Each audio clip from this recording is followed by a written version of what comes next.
tuned in. First of all, we're hoping that you're having a wonderful weekend. It is Sunday after all.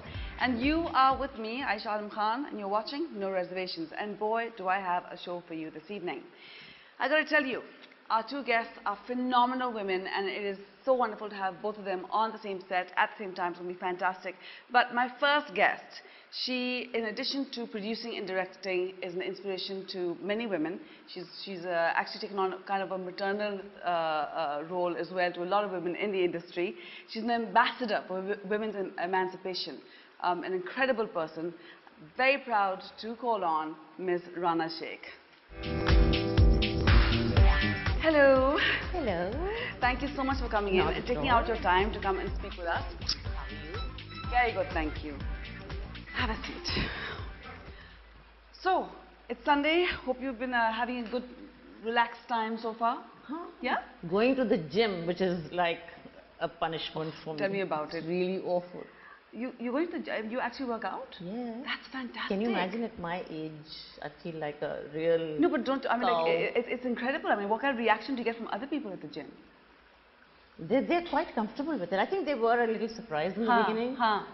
Because I used to go and swim there regularly. And they suddenly saw me in this. And then they said to me, are you going to wear t-shirts? I said, no, I'm not going to wear t-shirts.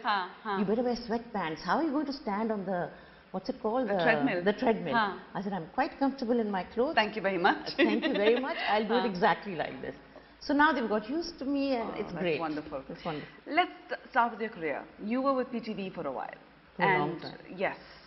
And that is quite a dinosaur to try and change and try and bring some changes to. You wrote a course actually for directors, which BBC looked at and were very impressed with. And they said it's as good as any course that they might have had at BBC. Yeah. Congratulations for that. Thank you. What are the main obstacles that you found? Because PTV, unfortunately, in trying to make any changes, it's a mammoth task.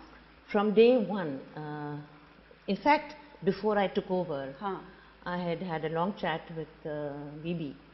And I told her, I'm only taking it on if you promise not to interfere. Right. And if you promise that any time anybody, any minister comes and tells me what to do, you will say back off. She gave me her word and she stuck to it. It had become by that time like any bureaucratic ministry. Right. So any idea that I had, there was a board of directors which consisted of useless men who had never done a stroke of work in their lives. And so whenever I suggested something, they threw a fit, their hair stood on end. They said, no, no, no, you can't do that. I said, I'm not asking your permission, I'm just going to do it. So from that point on, I did exactly as I pleased. And in the process, of course, I made a lot of enemies.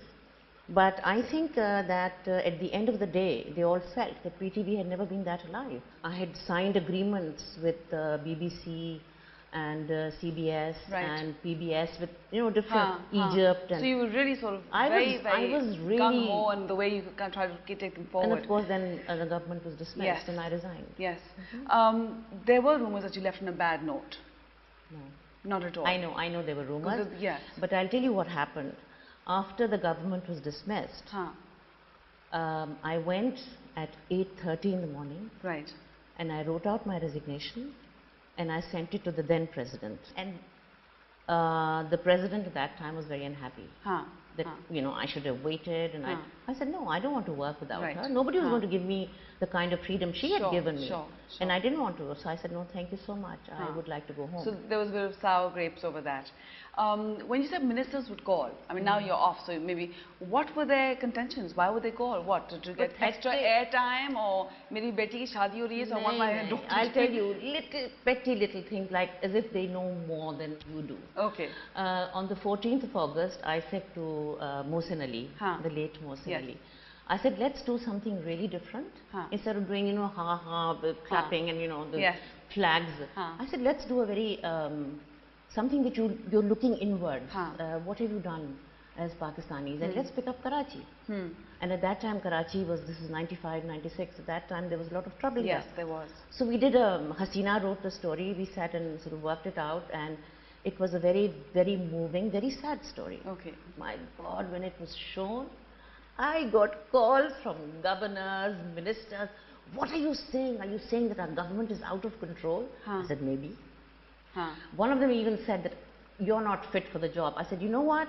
I think you should tell the Prime Minister. I also think I'm not fit for the job. Wow. Of course, I never heard from him again. Naturally. But you see, people, unfortunately, Pakistanis, it's not that I'm very smart. Right. But I think it's just common sense that if you do something analytical and you are a little self-critical, then the person who's watching is immediately on your side. Absolutely. Then he will not get angry that, you know, this person is boasting and this person is saying.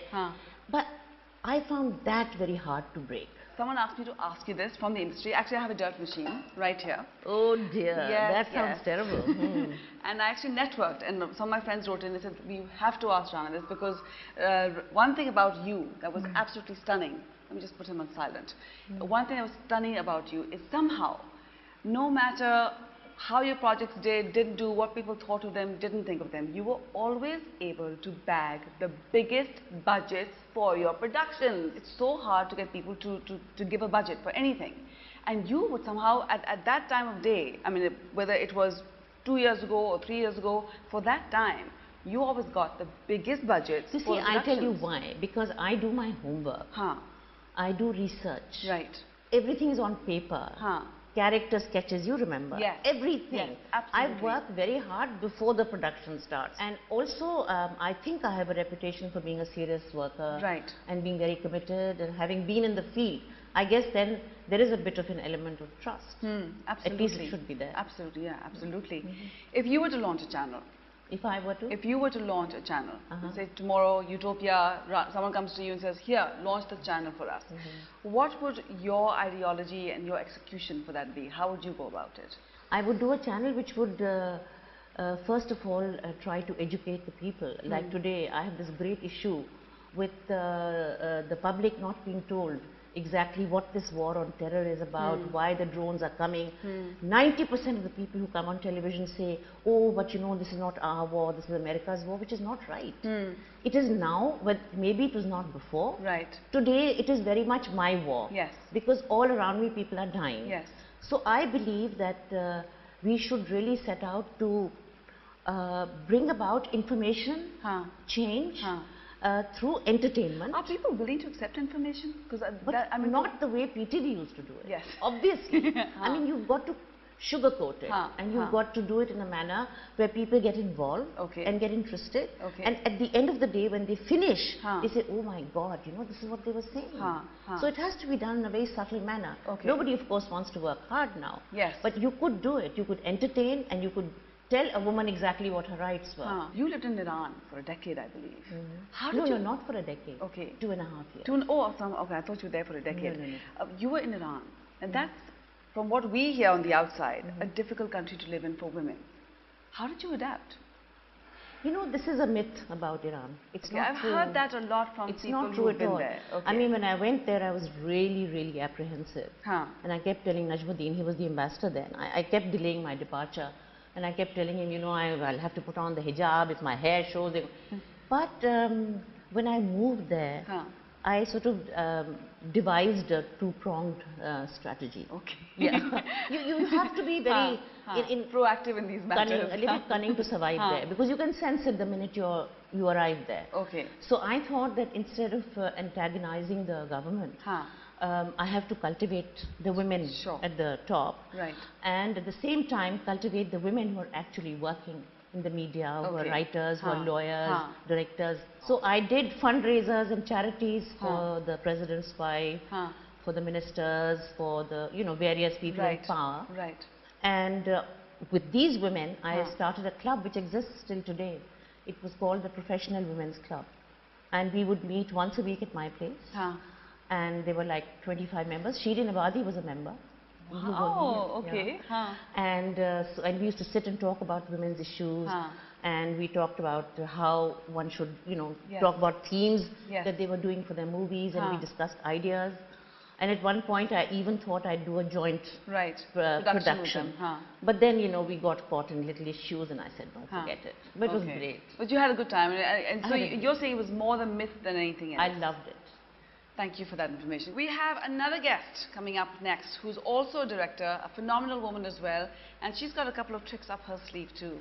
What are those tricks? And my dirt machine has done lots of work on her. We managed to pull up a few things. Let's see if we can shake her up. Stay tuned. You're watching No Reservations. Find out who my next guest is.